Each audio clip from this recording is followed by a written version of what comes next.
경기도 외곽의 작은 전원주택. 마당에는 영애와 민수가 심은 상추와 토마토가 자라고 있다. 민수는 아침마다 허리를 주무르며 마루에 앉아 산을 바라본다.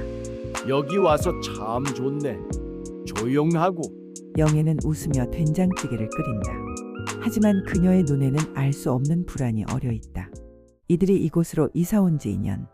세 자녀 모두 결혼하고 독립하자 서울 아파트는 너무 컸고 관리비도 부담스러웠다. 여기서 조용히 살자. 애들한테 지면 안 되게. 민수의 말에 영애는 고개를 끄덕였다. 전원주택은 작지만 따뜻했고 두 사람에겐 충분했다. 하지만 나이 드는 건 예상보다 빨랐다. 민수의 허리는 점점 악화되어 걷는 것조차 힘들어졌다. 영애도 혈압약을 먹기 시작했고 무릎 관절염으로 계단을 오르내리기가 힘들어졌다. 큰 병원은 차로 1시간 거리. 처음엔 큰 아들 진우가 차를 가지고 와 병원에 데려다 주곤 했다. 아버지, 제가 모실게요. 하지만 그것도 석 달을 못 갔다. 엄마, 죄송한데 이번 주는 정말 안 돼요. 회사에서 프로젝트가 있어서. 진우의 전화는 점점 짧아졌다. 딸 수연은 시어머니 병원 모시고 가야 해서요. 라며 미안해했다. 막내 현우는 아예 전화를 받지 않았다. 바쁜가 봐. 영애는 애써 웃었지만 민수는 입술을 깨물었다. 병원비가 문제였다. 민수의 허리 수술이 필요하다는 진단이 나왔다. 수술비와 입원비를 합치면 1,000만 원이 훌쩍 넘었다. 영애는 떨리는 손으로 자녀들에게 전화를 돌렸다. 저기 돈이 좀 필요한데. 진우는 지금 대출 갚느라 좀. 라며 말을 흐렸고 수연은 오빠한테 먼저 부탁해보세요. 라고 했다. 현우는 제가 제일 형편이 안 좋잖아요. 라며 짜증을 냈다. 다음 날 진우에게서 전화가 왔다. 엄마, 제가 이번 달에 얼마 보내드릴게요. 그런데 나머지는 동생들이랑 나눠서 좀. 목소리에 부담스러움이 묻어났다. 수연은 문자를 보냈다. 엄마 죄송해요. 애들 학원비 내고 나니 여유가 없어서. 다음 달엔 꼭요. 현우는 아예 연락이 끊겼다. 영애는 핸드폰을 내려놓고 한숨을 쉬었다. 며칠 후 영애의 핸드폰에 잘못 온 문자 하나가 떴다. 진우가 수연에게 보낸 건데 영애에게 온 것이다. 수연아, 형편 안 되면 우리끼리라도 얘기해서 내자. 엄마한테는 말하지 말고.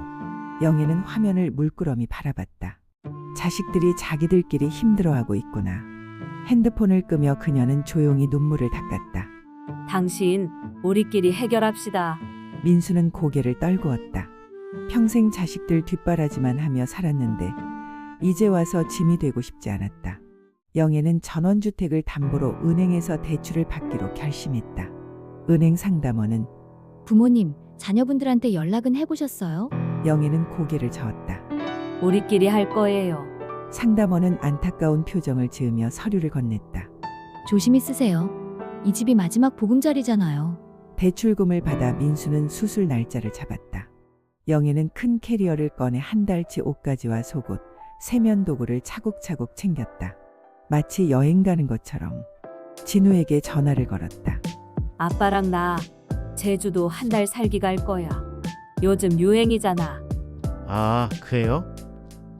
좋겠네요, 엄마. 진우는 대수롭지 않게 받아들였다. 병원에 입원한 첫날 밤 간호사 영희가 병실로 들어왔다. 보호자는요? 접니다. 영희가 답했다. 간호사 영희는 영희의 손을 잡았다. 힘드시겠어요. 수술 잘 될 거예요. 제가 챙겨드릴게요. 그 따뜻한 한마디에 영희는 목이 메었다. 오랜만에 느끼는 타인의 온기였다. 수술은 성공적이었다. 하지만 회복 기간 동안 민수는 꼼짝없이 누워 있어야 했다. 영희는 병원 복도를 오가며 물수건을 빨고 식사를 도와주고 밤새 간병했다.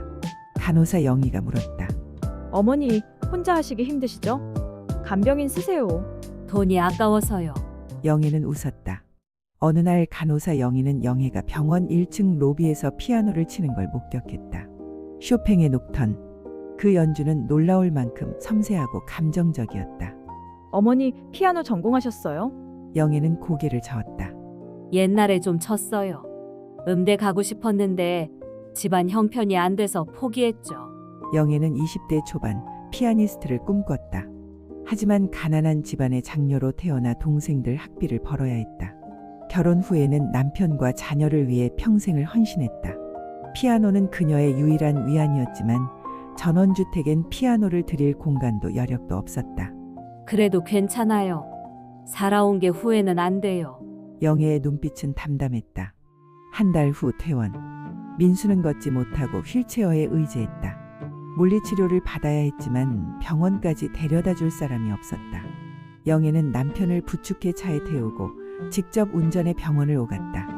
혈압이 오르고 무릎이 욱신거렸지만 그녀는 이를 악물었다. 집안일도 영애의 몫이었다. 밥을 짓고 빨래를 하고 마당을 가꾸고 민수를 씻기고 약을 챙겼다. 밤에는 민수가 뒤척일 때마다 깼다. 잠을 제대로 못 자 눈 밑이 시커멓게 변했다. 여보, 미안해요. 민수가 눈물을 흘렸다. 괜찮아요. 우리 함께 이겨내요. 추석이 다가왔다. 진우에게서 연락이 왔다.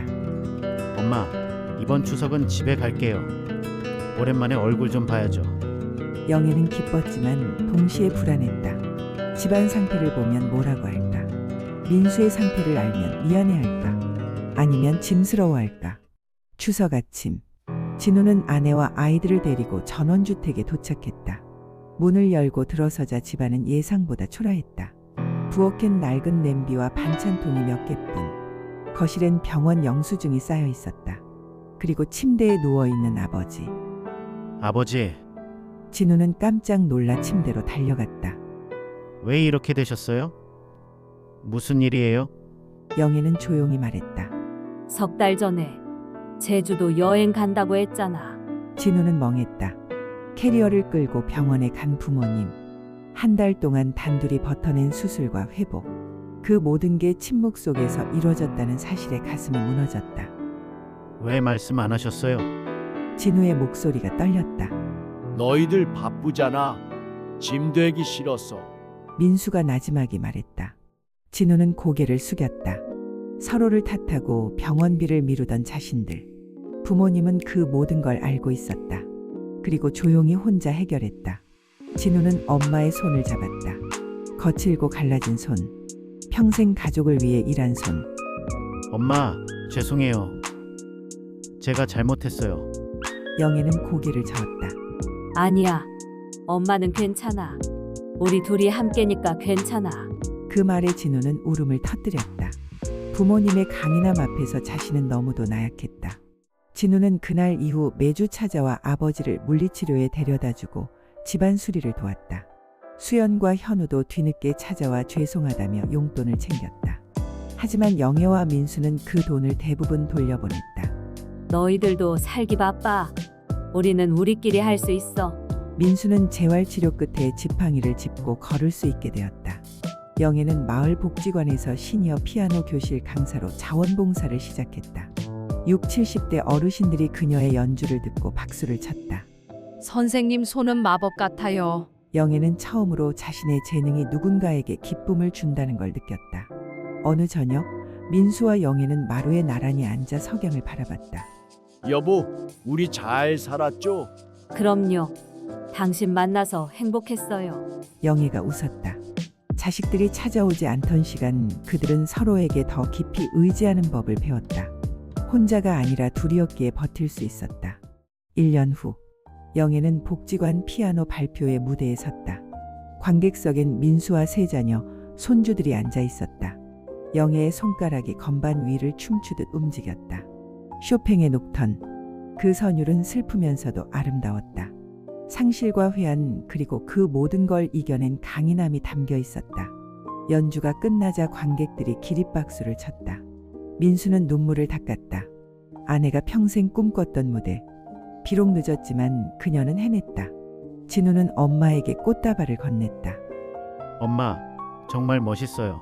영애는 미소 지었다. 고마워. 엄마는 행복해. 그날 밤 전원주택으로 돌아온 두 사람은 마당에 앉아 별을 바라봤다. 여보, 우린 버려진 게 아니었어요. 우리가 선택한 거였죠. 짐이 되기보단 당당하게 살기를. 민수는 고개를 끄덕였다. 맞아. 우리 존엄은 우리가 지키는 거야. 시니어의 삶은 쉽지 않다. 몸은 약해지고 관계는 멀어지고 세상은 빠르게 변한다. 하지만 영애와 민수는 증명했다. 나이가 들어도 선택할 수 있고 성장할 수 있고 당당할 수 있다는 것을.